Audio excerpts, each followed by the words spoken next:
옆에 계신 분들과 한번 인사합시다. 큰 은혜 받으시기 바랍니다. 인사하겠습니다.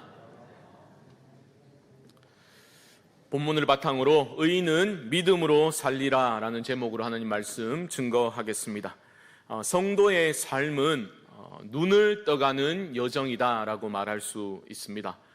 눈이 조금씩 열린다라는 것은 예전에는 몰랐던 것을 이제는 깨닫게 되었다라는 의미일 것입니다. 이호령 선생은 이런 말을 한 적이 있습니다. 내 인생은 물음표와 느낌표 사이를 시계추처럼 오고 가는 삶이었다. 물음표와 느낌표 사이를 오가는 것이 그의 인생이었고 그 사이에 하루하루의 삶이 있었다라는 의미일 것입니다. 물음표는 이해할 수 없는 일에 대한 반응이다라고 할 수 있겠죠. 이게 뭡니까? 물음표입니다. 그 반응에 대한 응답을 받고서 그것을 깨닫고 수용함으로써 그렇군요 라고 찍는 것이 느낌표일 것입니다. 그러고 보면 성도의 삶이라는 것도 그런 거죠. 눈을 떠가는 여정이라는 것은 수많은 물음표들이 느낌표들로 바뀌는 그런 것으로 표현할 수 있을 겁니다. 하박국서를 크게 보면 하박국이 드린 질문들과 하나님이 주신 답변들로 채워져 있습니다. 그리고 마지막에는 기도로 마무리가 되고 있지요. 거듭 강조드리지만 질문하는 신앙은 잘못된 것이 아닙니다. 오히려 맹목적인 신앙, 관습적인 신앙이 더 위험하지요. 하박국은 이해할 수 없는 하나님의 그 응답을 받고서 하나님께 질문을 하였습니다. 믿음이 없어서가 아닙니다. 하나님의 선하심을 믿고 있습니다. 하나님의 공의를 믿고 있습니다. 그런데 지금 현실의 상황과 자신이 가지고 있는 그 믿음이 정면 충돌하는 것처럼 보였기 때문에 그는 하나님께 질문을 하지 않을 수 없었던 겁니다. 유다가 악한 것을 인정합니다. 그것을 다루어 달라고 기도를 하였지만 하나님이 그래 내가 심판하겠다. 바벨론을 들어서 심판하겠다라고 응답을 하시니 하박국이 두려워 떨게 된 겁니다. 아니 하나님 이게 뭡니까? 물음표입니다. 우리가 암만 죄를 저질렀으니 유례 없이 악한 바벨론을 들어서 언약 백성을 심판한다는 것이 하나님 이게 말이 됩니까? 라고 그는 질문을 하고 있습니다. 중요한 것은 그는 도망치지 않고 요나처럼 도망치지 않고 성루에 올라서서 하나님을 바라며 기도하며 기다릴 수 있었다라는 것입니다. 전율하면서도 신뢰하기 위해서 그 문제를 끌어안고 하나님 앞에서 기다리는 선지자의 모습을 우리는 볼 수 있습니다. 이런 기다림은 결코 쉽지 않습니다. 하지만 기다림이야말로 성도의 기본이다라는 것을 여러분 잊지 마시기 바랍니다. 왜요? 기다릴 수 있다는 것, 하나님 앞에서 기다릴 수 있다는 것은 하나님의 선하심에 대한 믿음이 있어야 가능한 일이기 때문입니다. 이것을 오늘 본문 2장 4절은 너무나 잘 보여주고 있습니다. 오늘 본문 전체의 요약으로 4절이 우리에게 제시되고 있는데요. 우리 함께 한번 읽어봅시다. 4절입니다. 시작. 보라, 그의 마음은 교만하며 그 속에서 정직하지 못하나 의인은 그의 믿음으로 말미암아 살리라. 보라, 환기시키면서 강조하고 있습니다. 하나님 앞에 두 부류의 사람이 있다는 거예요. 하나는 악인이 있고 하나는 의인이 있습니다. 악인은 바벨론 백성들 뿐만이 아니라 하나님의 선하심을 믿지 못하고 자기 생각대로 치우쳐서 욕심대로 행했던 유다 백성들을 가리키는 것이기도 합니다. 둘 다 공통점이 있어요. 뭡니까? 교만하다는 겁니다. 교만. 특별히 하나님의 심판 도구로 사용된지를 깨닫지 못하고 극도로 교만함을 보여줬던 그 바벨론을 향해서 하나님은 오늘 다 읽지는 않았지만 오늘 본문에서 5번에 걸쳐서 화 있을진저 그들의 결국이, 교만한 자들의 결국이 어떠할지를 분명히 선언하셨습니다. 하지만 의인은 어떻게 된다는 겁니까? 의인은 그의 믿음으로 말미암아 살리라. 교만한 자들의 결국은 멸망이지만 의인은 그의 믿음으로 말미암아 생명을 얻을 것이라고, 구원을 누리게 될 것이다 말씀하십니다. 우리는 믿음이라는 말을 너무나 자주 사용하지요. 잘 믿어야 된대. 아이고 저 사람은 믿음이 좋다. 믿음이라는 말을 우리는 너무나 자주 사용합니다. 익숙해져 있습니다. 그런데 믿음으로 살리라 라는 말은 어떤 의미입니까? 성경을 좀 읽으신 분들은 로마서 1장 17절 말씀을 금방 떠올리실 것 같아요. 우리 자막이 준비되었는데요, 함께 한번 읽어봅시다. 시작. 복음에는 하나님의 의가 나타나서 믿음으로 믿음에 이르게 하나니 기록된 바 오직 의는 믿음으로 말미암아 살리라 함과 같으니라.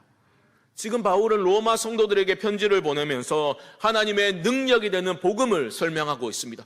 믿음이 중요하다라고 말합니다. 하나님의 존재를 믿어야 하고 하나님이 예수 그리스도 안에서 행하신 일들을 믿어야 한다, 받아들여야 한다라고 말하면서 기록된 바라고 하고 있죠. 이 말은 바울이 구약 성경을 인용하겠다라는 의미입니다. 그래서 그가 인용하고 있는 구절이 무슨 구절입니까? 오늘 본문인 2장 4절 말씀입니다.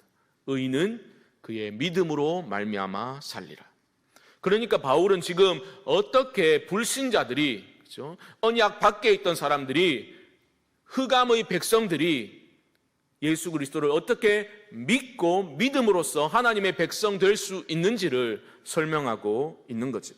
그러면서 그는 이 복음을 받아들이는, 어떻게 보면 지적인 수용으로서의 믿음을 말하고 있습니다. 그것을 강조하면서 하박국서 오늘 본문 2장 4절을 바울이 인용하였다라는 겁니다. 그런데 문제가 있습니다. 왜냐하면 2장 4절 말씀은 원 의미, 그러니까 의인은 믿음으로 말미암아 살리라라는 말은 그러한 수용적인, 지적인 수용과 인정으로서의 믿음을 뜻하지는 않기 때문입니다. 잘못됐다는 말이 아니라 원래 강조점이 거기에 있지 않습니다. 오늘 본문 4절에서 의인은 그의 믿음으로 말미암아 살리라라고 번역이 되었는데, 믿음으로 번역된 히브리어 원어 에무나라는 단어는 구약 성경에 총 49번 사용되었는데요, 오직 이 한 구절에서만 믿음이라는 단어로 번역되었습니다. 에무나라는 단어의 원 의미는 믿음, 어떤 지적인 수용이라기보다는 성실함이라는 뜻입니다. 성실함, 신실함, 진실함, 견고함, 버티는 것, 이런 의미입니다.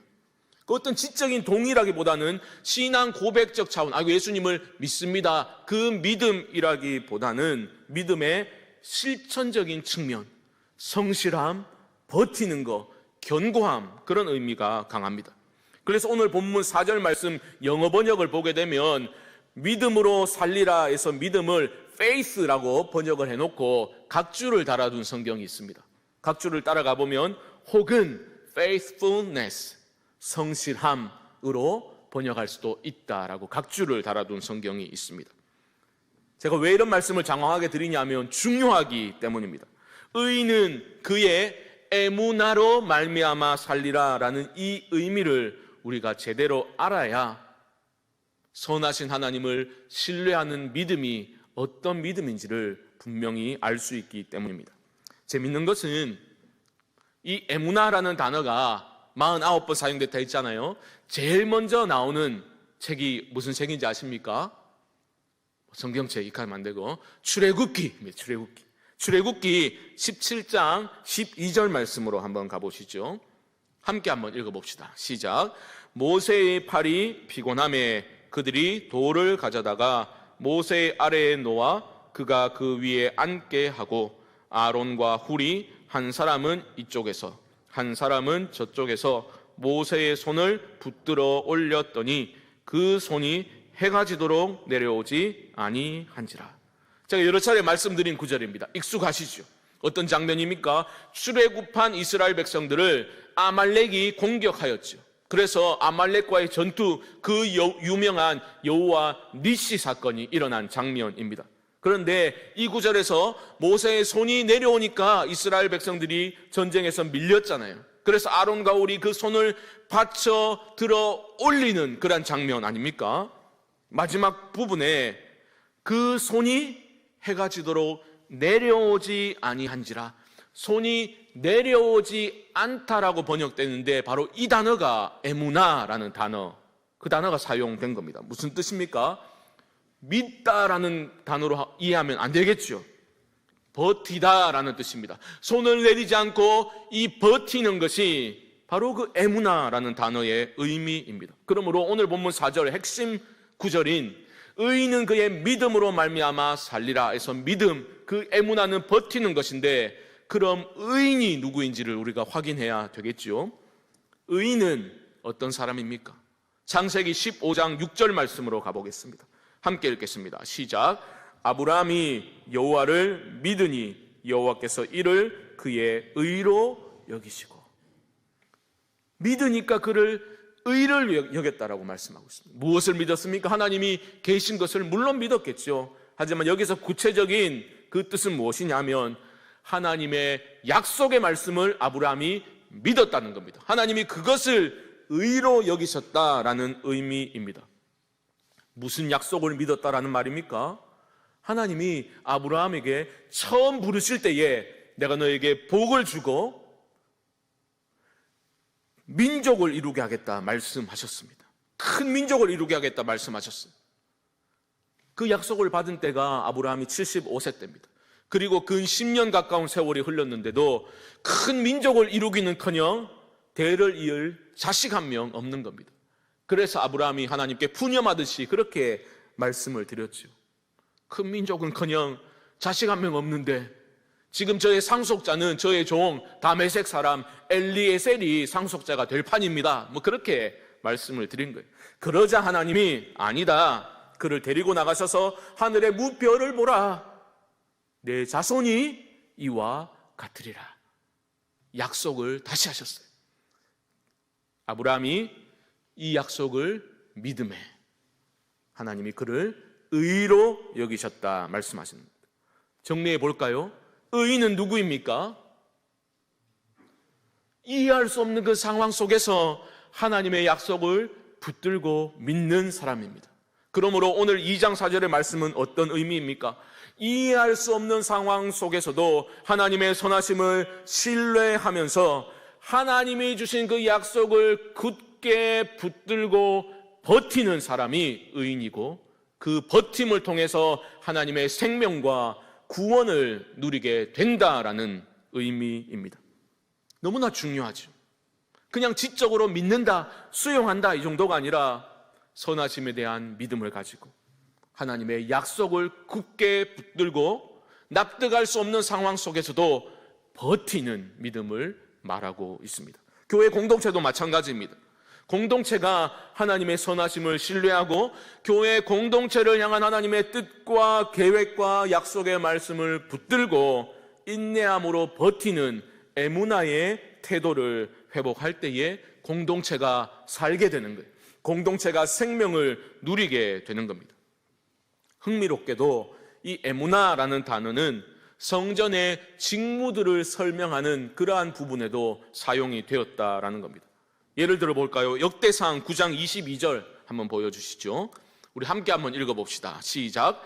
택함을 입어 문지기 된 자가 모두 212명이니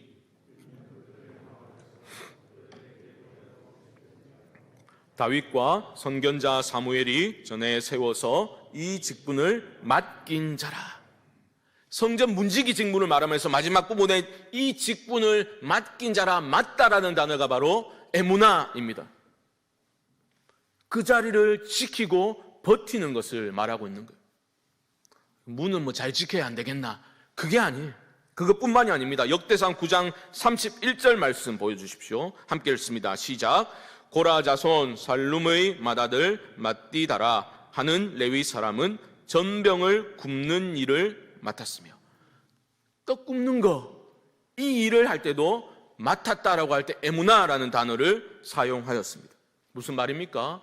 하나님의 전을 섬기는 다양한 직무들을 행함에 있어서 이러한 버티고 인내하는 태도가 공동체에 생명을 가져다 준다라는 의미입니다.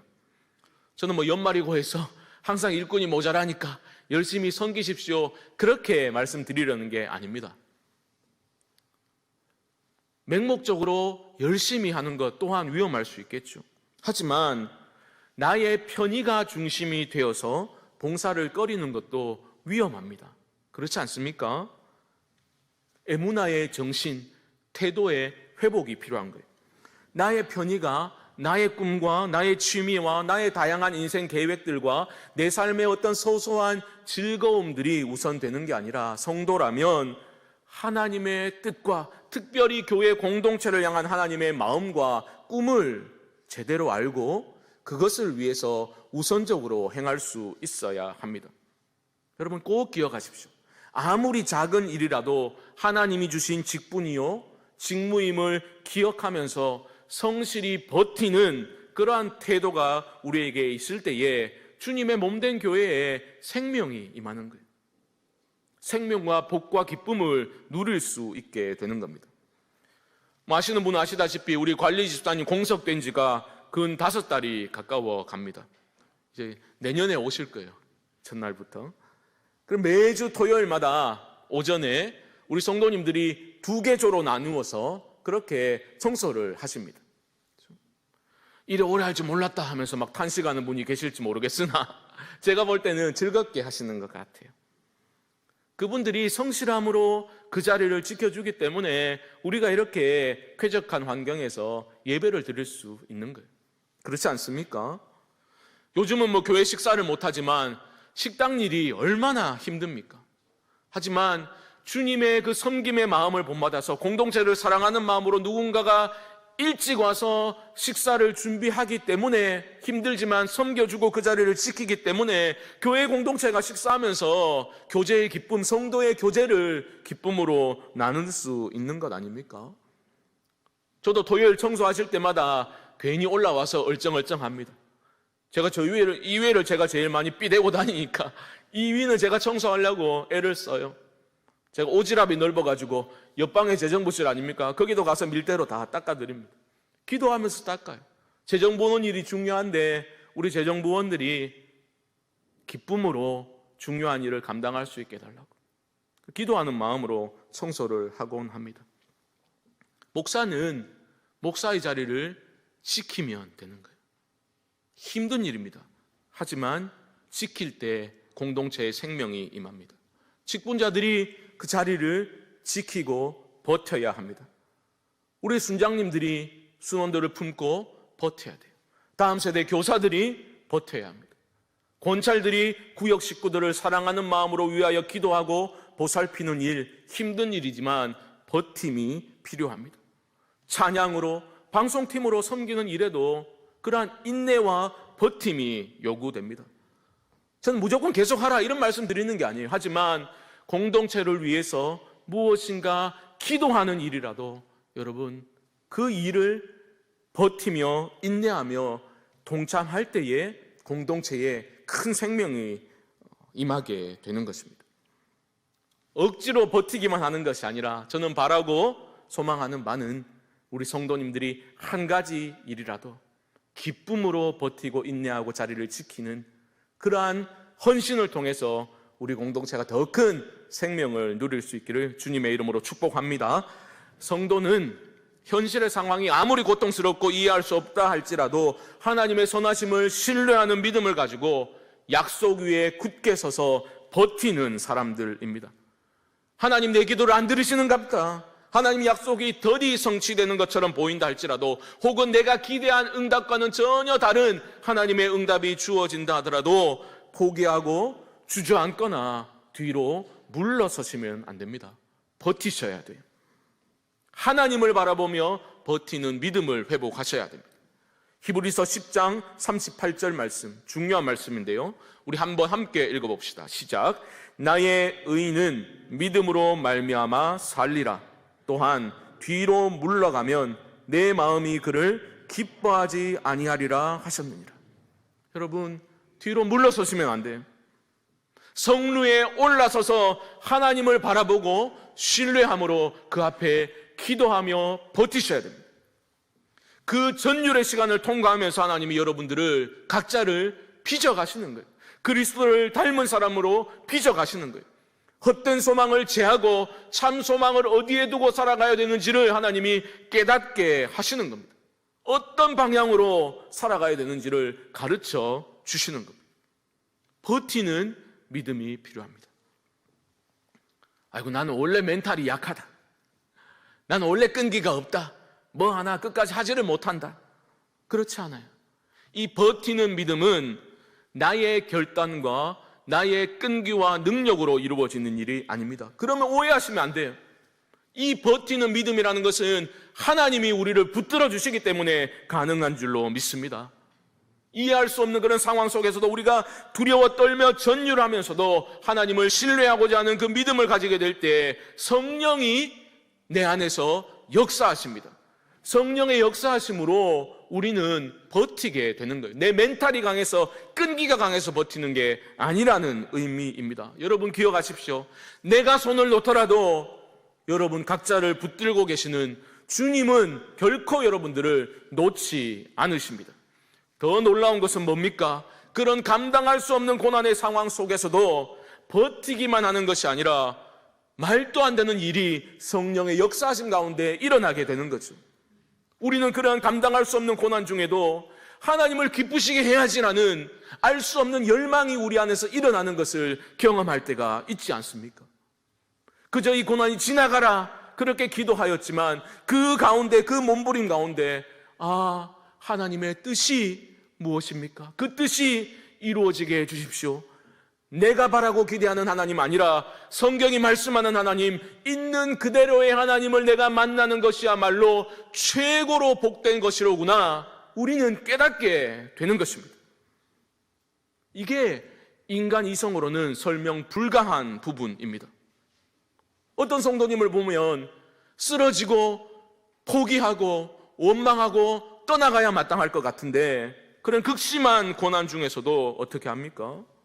이해할 수 없는 그 힘에 이끌려서 하나님을 기쁘시게 하고자 하는 그러한 열망을 보이는 분이 있다는 거죠.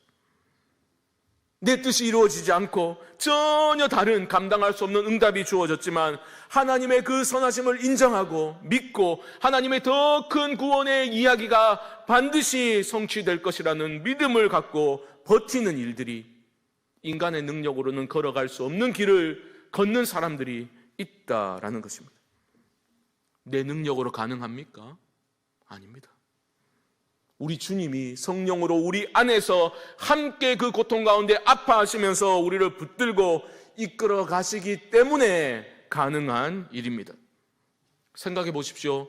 손양원 목사님이 멘탈이 강해가지고 자기 두 아들을 총으로 쏴 죽인 그 공산당 청년을 용서하고 양자로 삼았겠습니까? 미국 유학 가려던 내 아들 미국보다 더 좋은 천국 갔으니 내 마음 안심되어 하나님 감사합니다. 이런 기도를 여러분 인간적인 차원에서 설명하실 수 있으십니까? 제가 다 알지는 못하지만 우리 성도님들 중에서도 어려움을 겪으면서 어쩌면 손을 늘어뜨린 채 어찌할 바를 몰라 하는 분들이 계실 것입니다. 계속해서 힘겹게 물음표를 찍고 계신 분들이 아마 계실 거예요. 우리 중에 누가 그런 분들의 아픔과 고민을 해결해 줄 수 있겠습니까? 저도 담임 목사이지만 담임 목사이기 때문에 느끼는 무력감이 분명히 있습니다. 하지만 그런 성도들을 위해서 기도할 때 하나님이 깨닫게 하시는 거죠. 내가 그 아픔을 안다. 하나님이 여러분의 아픔을 알고 계십니다. 그리고 우리 주님이 여러분을 붙들고 계십니다. 찬송가의 가사처럼 나의 믿음 약할 때 주가 붙드네.